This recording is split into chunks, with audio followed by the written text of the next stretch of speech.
Hi sweet friends, welcome back to another video. If you're new here, my name is Whitney and today I'm going to be going over all the books that I read in August.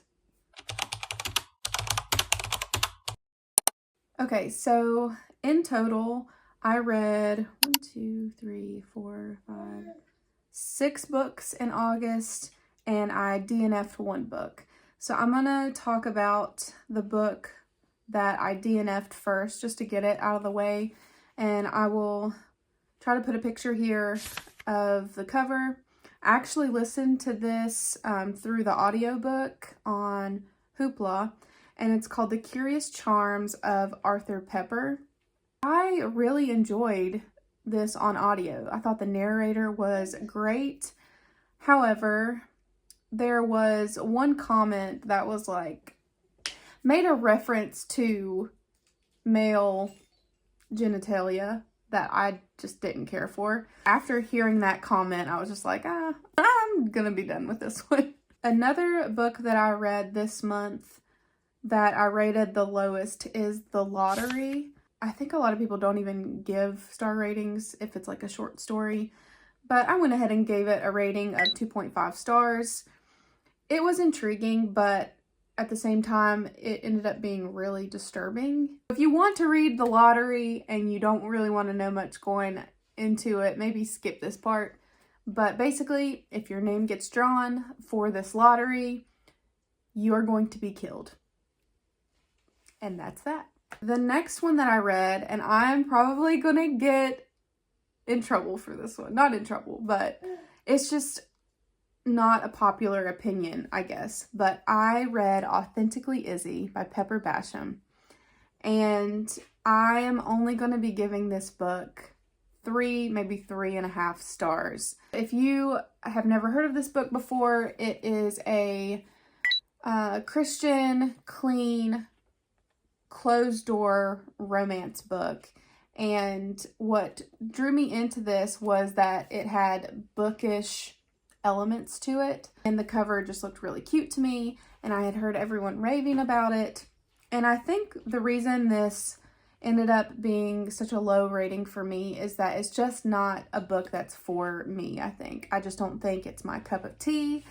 There's a lot of banter back and forth between the main character Izzy and some of her cousins, and I just didn't care a lot for the conversations they were having. I just found myself like not caring that much and slightly being annoyed, mostly by, I think, the female characters in the book. I loved Luke. I loved his character and could see myself giving Loyally Luke, which is the 3rd book in this series, a shot because I did enjoy his character, and I enjoyed, I think it's Brody, the main guy love interest. I enjoyed his character as well.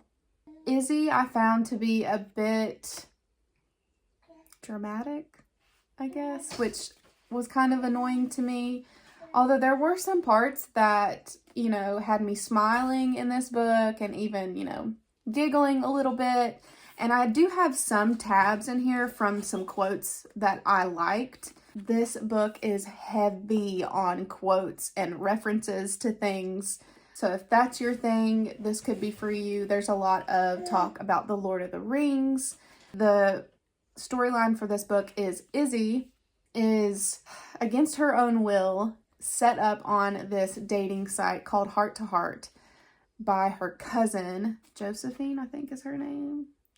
I'm forgetting the names now. So yeah, Josephine sets up an account for Izzy on this dating site, and Izzy is, I think, in her 30s maybe. And her cousin is basically telling her, you're running out of time to find love. And so she sets her up on this dating site. So it just kind of goes from there. And she ends up speaking to Brody, who she ends up really connecting with on the site. And I won't say much more about that. I will go ahead and read a couple of these quotes just to give you a little bit of a taste of some of the things I did enjoy from it. Okay, so the first quote I marked is from Brody, and he said, maybe it's just because of mainstream bookshops nowadays, but I think there's no smell quite so wonderful as the combination of books and coffee. I cannot agree more, Brody.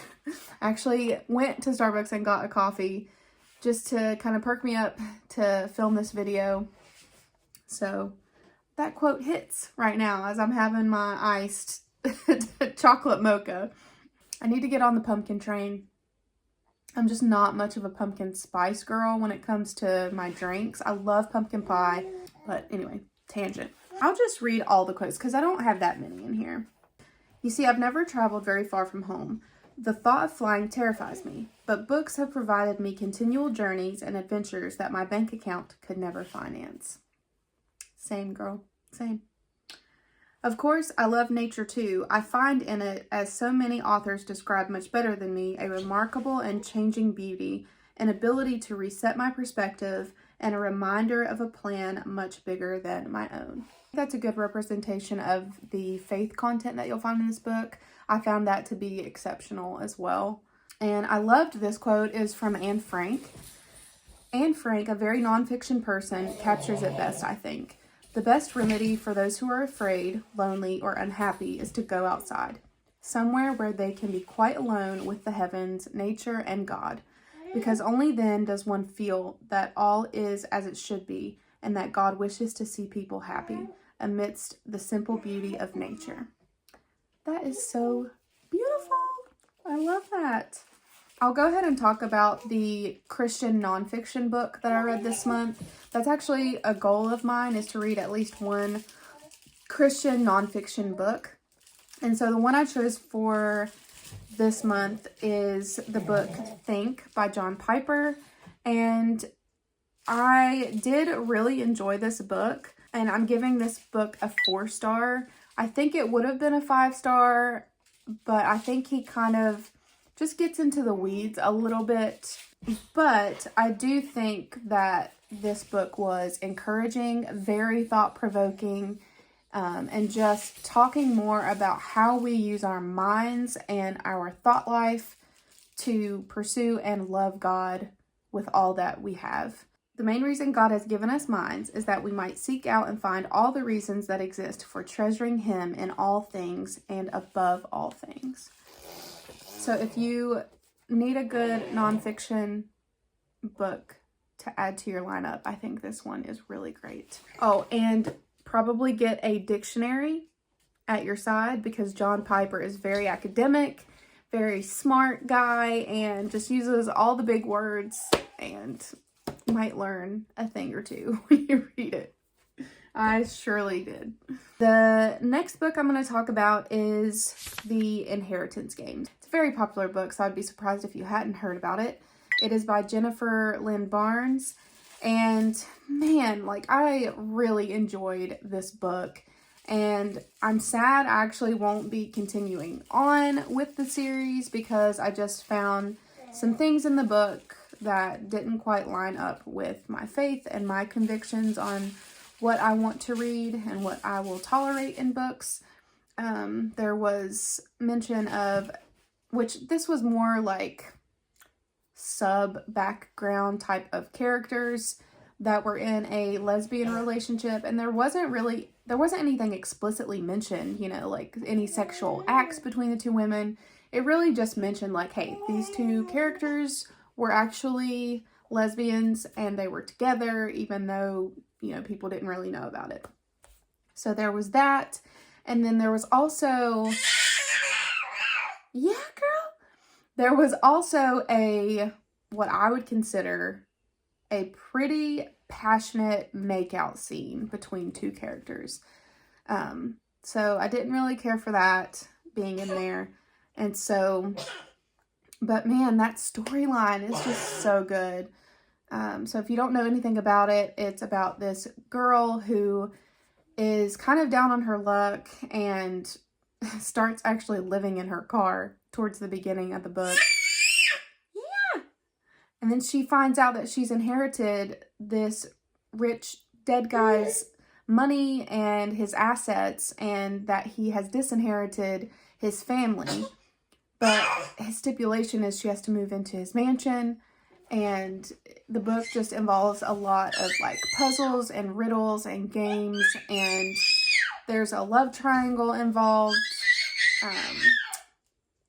And yeah, it was great. It was a great storyline, but sadly, I will not be continuing on with it. The next one that I read through audiobook, which was really good, it's called What Happens Next. This is another book that I was sucked in right away, and it was one of those books where I was like, I can't put this down. Like, I have to know what's going to happen next. And so if you don't know anything about this story, it follows this woman who has a podcast called What Happens Next, and she's basically trying to figure out what happened to her childhood best friend that disappeared 30 some years ago, I think. And so you just follow her trying to figure out, you know, what happened. I ultimately am going to be giving this book a 4.5-star rating. I want to make it a 5-star so bad, but I want to be pretty picky and selective with my 5 stars, and it didn't completely fulfill what I would deem a 5-star book. And the reason for that is I love a happy ending, you know? I just love a happy ending, and while this book was so good from start to finish, it just didn't have a happy ending, and it left me sad. It left me really sad. And then the last book I have to talk about is called The Lost Manuscript by Kathy Bonnadon. Isn't this cover so cute? So I chose this book to fulfill the Read Your Bookshelf Challenge prompt from Chantel's reading challenge, and it was a book with a house on the cover. So this has many houses on the cover. I had actually found this at the Dollar Tree, which I'm so happy about that I paid $1.25 for this book. I actually ended up seeing it in Books A Million maybe like a couple days later. And I can't remember how much they were charging for it, but it was not $1.25, I can tell you that. And man, I really liked this book. Like, look at all these tabs. The red tabs are quotes that I really enjoyed, and then the yellow tannish color tabs are things that I maybe didn't enjoy as much or felt the book could have been better without. All in all, I'm giving this book a 4.5 stars. It's completely clean. I don't think there may be 1 or 2 curse words in it, if that, but it's just one of those books where it's like, this is a good story. This woman is staying in a hotel, and she finds this manuscript that's an original manuscript within her hotel room, and she figures, you know, this author is probably looking for this, and so she sets out to find the author, return it to him, and then she discovers that the ending of the manuscript actually wasn't written by the original author, but someone else who had found the manuscript finished the story. And so it's all about them trying to figure out who is the secret second author, and just there's 2 different romances in here that I thought were written well. They were very clean. They were sweet. It was originally a French story and translated into English. I think this quote really gives you a good taste for what this book is like, and it's right at the beginning. It says, "To all the books we've read, to all those we have yet to read, because like sandmen, they sprinkle into our daily lives a few words or phrases that work their way into our subconscious over time and change us, discreetly but irrevocably." And I definitely agree with the little blurb that's on the front. It says, "A delightful literary puzzle, as addictive as a thriller, as moving as a confession." While I don't think it's as addictive as a thriller, it was definitely a book that I wanted to continue picking up and to figure out, you know, what's going to happen. Like, are they going to figure this out? So yes, I highly recommend this, especially as well if you like books about books.